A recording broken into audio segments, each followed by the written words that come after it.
Hello, my name's Slater. Um, Actually, Nate helped me come up with the character J.C. Slater. I came across him in 2014. He asked me if I wanted to come do the AJ Styles seminar, and he'd be scouting talent too during it. And one of the trainees doing the class with AJ Styles was going to be on the show that night, and I remember gorgeous Alex Gretzky, Matt Koch. He got on the show that night, and I had to sit out and had a couple mixers in the stands, and I got to watch Nate put on a tremendous match with AJ, and eventually I got on with Magnum the next show, I believe, and he said he watched one of my matches from MWA, and I was a heel at the time, and he said, wow, this kid can get heat. It's funny to think about that now, being a babyface, but it was nice to know that this guy that I've heard about, this local legend, wanted me to be on his team, and I was so proud of that. I was never the closest friend with him. I always felt like there was competition between me and him, but the way he went about it was, he reminded me of a lot of like how Michael Jordan was towards his teammates. He made everybody around him better at this craft, and I owe him a lot because he was always there to tell me. He wouldn't tell me the bullshit. He would tell me what I needed to hear right after the match. Right after, and he would tell me, "Hey, don't fucking do that. Don't do that," or that, yeah, just like that. You know what I mean? So it's kind of like you miss a shot, and you got a rubber band on your wrist, and you know, slap yourself because you don't want to make that mistake again. You want to do the right thing and for his company and to make him proud.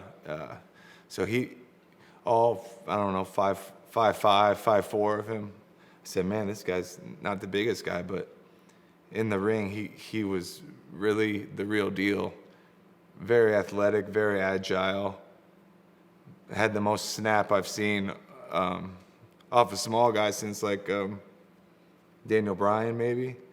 And the guy was always on, always go, wrestling all the time. And I know starting out, it's you kind of have shame, you're kind of embarrassed to be out in front of the fans, and you're wearing, trunks, Speedos, and you're grabbing other dudes and all that, but it was never a game to him. And it was serious. When it's time to go out, it was time, and you wouldn't see him for a while. You'd be like, man, he's not going over his match. He's just walking around talking to everybody. And I'm like, I think he's got a name tonight, Mike Bennett or Evan Bourne, Super Crazy, anything like that.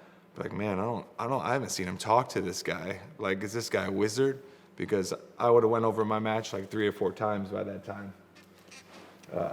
Then you would see him, and he'd have his coat on or whatnot, and I remember noticing like he had this black trench coat all of a sudden, and that was when TJ Benson was kind of debuting around that time. But I'm like, man, this guy kind of reminds me of The Miz a little bit, and I remembered seeing Raw like the next week, and he came out with like an all black jacket, and also he had the Terminator gimmick, and I just was driving around for work the other day, and I thought to myself, Terminator. I thought he'd be more like the T-1000, the way he looks, but I get it, because Terminator, I finally got it. But I was like, man, Terminator, that's just a great movie. This is a great entrance, because he's just a Terminator 2 mark. I'm not a fucking mark. This is my fucking life, I would try to talk to him, try to be his boy. There's a certain way he went about how he talked to you. And so I kind of stayed away from him because he was always hassling me or telling me, if I look like you, I'd be getting all the fucking pussy. That's what I'd be doing. And I would mess with him. I'd say, he'd be like, Slater, you gonna take that girl home? I'm like, Nate, I gotta get back to my cat and go to bed. Fuck, you're a pussy. That's what that is. You know, that type of thing. So I played along with him, but he gave me compliments throughout my career that it instilled confidence in me, but it never made me feel like I was somebody special. It took me a while to earn his respect, and I'm sure, I hope that he was proud of me, and I literally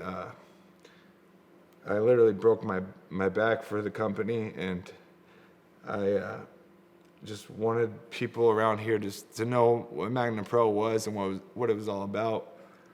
And I'll never forget, like, I was out for 14 months. The spinal surgeon was telling me, you got to change your lifestyle. You can't do this. You're going to be right back on the table again. But he knows what my dream is and how much I want this, and for my dad, and now for him. But I was so happy and blessed. All the booking, all the matches, all the times I felt like a star. And it's tough because in this business, you gotta believe in your own bullshit. And sometimes you lose friends. You lose people that you thought would be proud of you.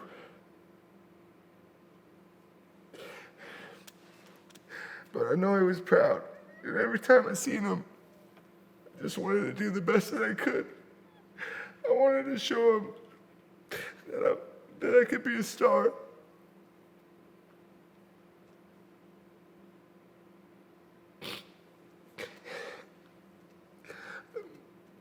I'm not gonna forget wrestling him.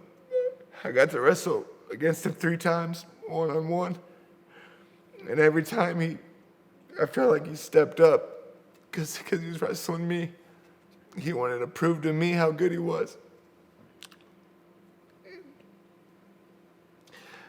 And I just respect him for all that he's done. And he's trained. He's trained TJ Benson, Tim Boston, Brixton Nash, Nino Hatchett, Jameson, Ryan Romantic, Logan James.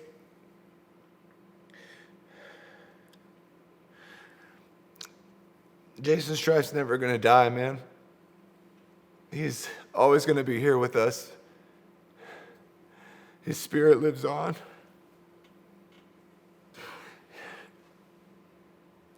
And he's always going to be there with us. No matter what wrestling we're watching, every time we're in the ring, I'm going to think about him. And just how good he wanted to be. There's a reason he said he should have been signed, because it's the real truth. And everybody around the world has been talking about him. I've never seen anybody post so much about someone. He's just a kid from Council Bluffs, but he went all in on his dream. And that's why we can't give up. No matter if we're hurt, we got to keep pushing for what we've done and what he's done, and we got to keep moving the machine for him, because that's what he would want. And I got a funny story about him being a leader. Well, we were at a show at Sox and Bonds, and I think there was a match going on. I think maybe a tag match, Bogot, Duke, versus a couple other people, and he always said, stick to your times. You better stick to your times. And I think it was like an 8-minute match. I think it was 16 minutes.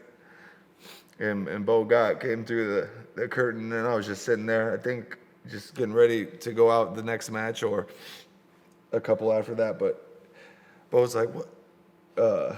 Bo comes through, and Strife's like, what was that? I told you, 8 minutes. And he's like, God, something, blah, blah, blah.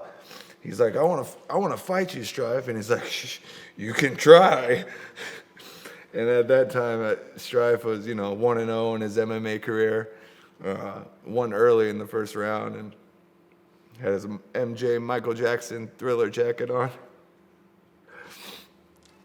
But anyway, he's a small dude, but he's got a loud bark, and he backs it up, man. I never tested him because I always wanted my matches because I love MAGNUM. And man, he's brought me over. He messaged me to come to 3XW when there was a spy open. And I went because I know he knew what he was doing, and I just wanted to follow in his footsteps. And he hooked me up with Nick Dinsmore, who's Eugene, head coach of NXT. Man, you couldn't, some people couldn't pay to have these opportunities that he's given me and other guys around here. And I always thought, man, I want to wrestle so bad. I want to be a star for my dad. But I always thought I had to go to Florida or move away from him. But I like to be around my dad. And I've gotten many opportunities and good looks from WWE. And sometimes I think, how in the fuck did I get up there and get some chances? And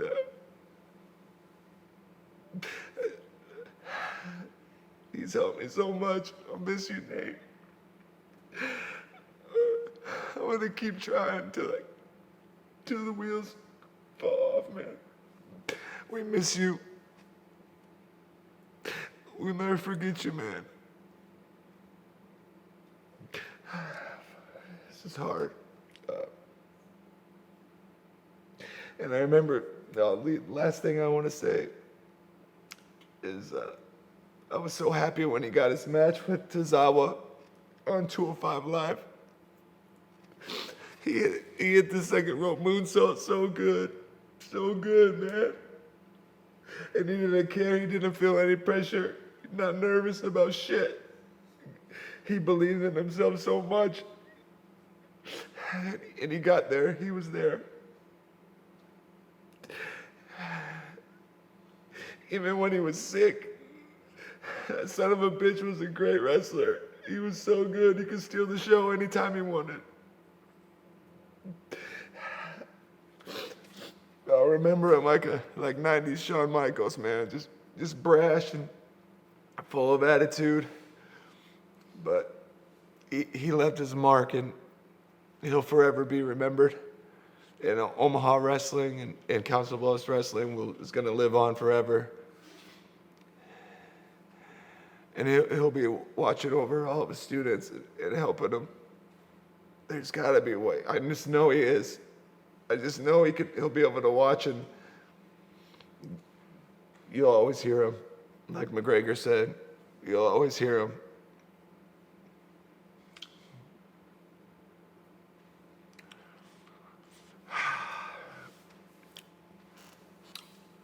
We love you, man.